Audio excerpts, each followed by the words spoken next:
Zoya was like any other teenage girl in 2025, smart, confident, and living in a world of social media trends, fashion, and academic pressure. She had a growing TikTok following, was the president of her high school's tech club, and was preparing for her dream of studying in a top university abroad. But in the midst of all the excitement and ambition, there was one thing she often neglected: Salah.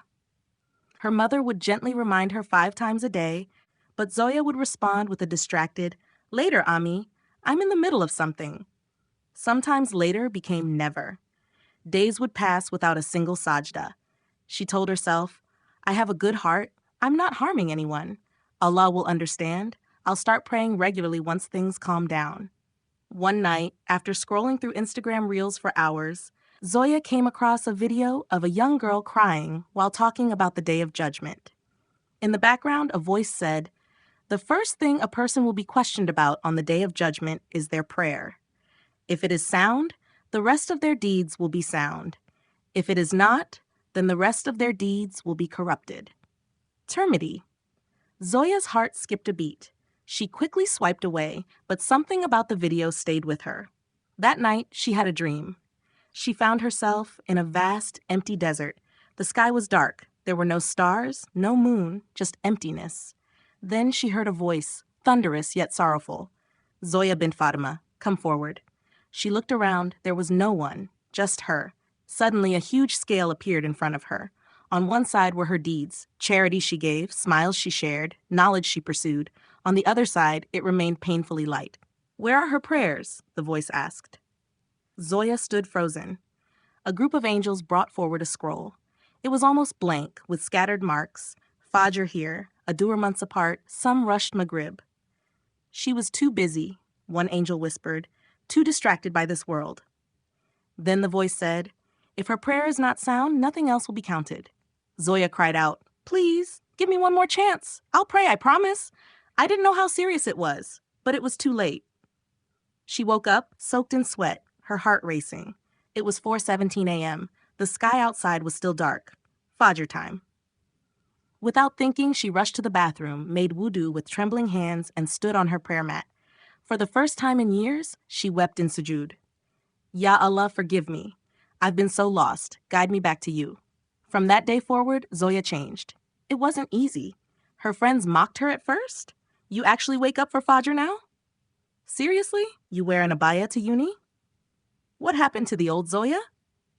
But Zoya smiled through it. She had tasted something sweeter than likes and followers, the peace of being connected to Allah. She even started a small online journal, sharing her journey back to Salah. Her blog, Sajda Soul, slowly gained traction.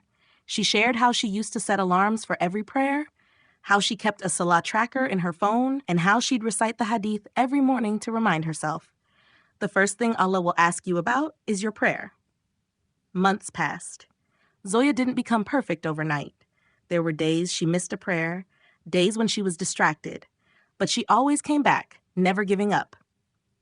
One day, she received an email. A girl from Australia had read her blog and wrote, "I was about to leave Islam. Your story brought me back. I've prayed all 5 salahs this week for the first time in years. Thank you." Zoya read it with tears in her eyes. She whispered, "Ya Allah, let me be a means for others to find you." Her perspective on life had changed. Her ambitions remained, but now they were balanced with purpose. She still aimed for university, still coded, still created, but her heart now bowed to the one who created her. And every time she felt lazy, overwhelmed, or tempted to skip a prayer, she remembered that dream, that desert, that scale. She remembered the Hadith again and again. The first thing the slave will be taken to account for on the Day of Judgment is the prayer. If it is sound, the rest of his deeds will be sound. If it is lacking, the rest of his deeds will be lacking. Years later, Zoya became a youth counselor, helping girls just like her, modern, busy, distracted, find their way back to Allah through Salah. She would tell them, your Salah is not just a ritual. It's your lifeline.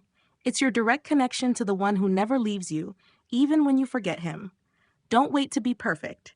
Just start. One sajda can change everything. And for many, it did. Zoya's story is one of millions, a modern Muslim teenager caught in the whirlwind of 2025, yet brought back by a single hadith, a reminder that no matter how far we go, Allah is always near, and that the first question we'll face, before our kindness, before our charity, before anything, is about our Salah.